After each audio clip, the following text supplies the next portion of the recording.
Okay guys, this is going to be a video going over two different e-commerce stores, one with a capture form and backend retention system in place, and the other one without any kind of backend system.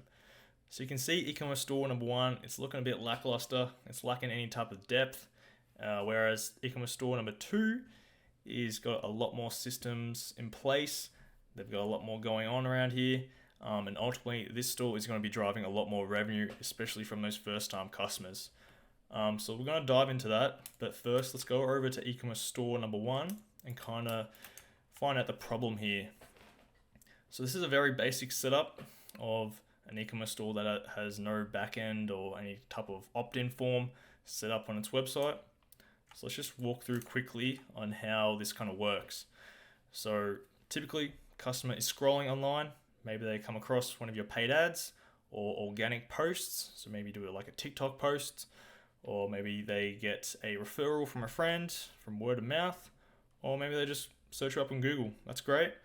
But the problem here is you're spending money for people to come onto your website, which is great. But the main question here is, did they actually buy? Now, on a good day, only 3% of people on average actually convert as a first-time customer, which is great. That's cool. But 97% of people is just wasted traffic. They don't buy.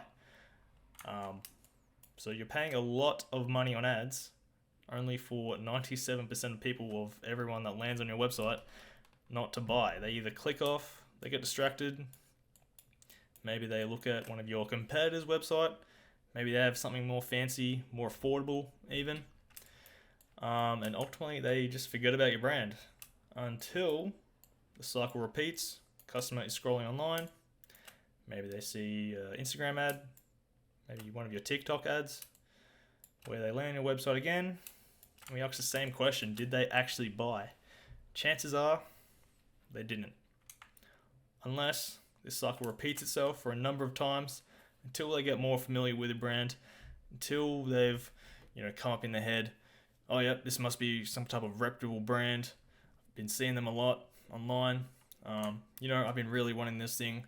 Okay, let's make a decision and let's purchase. Usually on the rule of 7, that takes 7 times for someone to actually come to a purchasing decision, meaning you're spending 7 times the amount of paid traffic than what you really need to be. A lot of money on retargeting ads, it gets expensive super fast.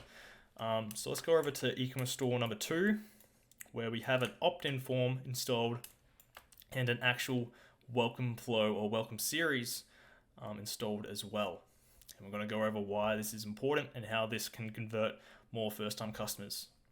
So again, let's kind of like walk through this, and we'll take out a marker. Here we go. Yep. Okay, so let's just say John is scrolling online. Maybe he sees one of your Instagram ads. He goes, yep, cool. That looks like a cool product. Let's click on it. Let's go to the website. So now John is on your website. That's great. That's what we want. But again, the main question here is, did they actually buy? Chances are he doesn't. He's not entirely convinced yet. He's not sure about the quality of the product, and so he doesn't buy. Now, the best thing we can do here to increase our odds of having John stay around, because initially he was interested on the Instagram ad, and that's why I clicked on, is try to opt him in through a pop-up form. So a high converting pop-up form usually converts around 8 to 10% of people that land on your website. So that means at best 1 out of 10 people will be opted into this form. And usually this is through a 10% code, free shipping, buy one, get one free, a little incentive that we give to the customer in return for their email address. So let's just say for the sake of this video, John opts in, goes, yep, cool, I'll take the 10% off. This is where he enters our welcome sequence, or I guess you could call this a nurture sequence, with the entire intent to get them back to the website and buy again. So let's just go through this welcome sequence just quickly. We first send them a welcome email straight away, giving them their code to their 10% off or whatever incentive we gave them on their pop-up. Let's just say John is still not convinced. Still not entirely sure. So we wait 2 days and we send them another email going over like like your brand story, giving a little bit more of an intro to your brand. Again, we don't want to dilute this too much. We want to keep it engaging and digestible for the reader. And if that still doesn't get them to the website, we'll wait another few days. We'll send them a best sellers email going over your best and most popular products. So this is probably the products that John is more likely to be interested in. If that's not the case, still not convinced, we can send them a social proof or review type email where you show off your best, like reviews, testimonials, especially things on why the shipping is so great, the delivery, the product, the quality of the actual product, just to build some rapport and credibility to your brand. Again, we can even do an email that's kind of like behind the scenes, personalized, get your brand a bit more depth and trust within the customer. Another email idea we can send is a USP type email, so your unique selling propositions. So what makes you different from the competitors in the market. That's a really strong email. And then the other strongest email is adding some urgency. So we tell him John over here only has 24 hours until his 10% or whatever incentive we gave them actually inspires. So let's just say that's enough to get John back to the website, where he lands on your website again. And again, we're faced with the same question. Did they actually buy? If yes, that's great. You got a new first-time customer for a much cheaper process than spending 7 times the amount of money on paid ads. But if not, let's just say he doesn't buy for whatever reason. That's still fine too, because then we put him, then we can start sending him those 3 to 4 consistent campaigns per week until he does, or eventually becomes inactive and unengaged.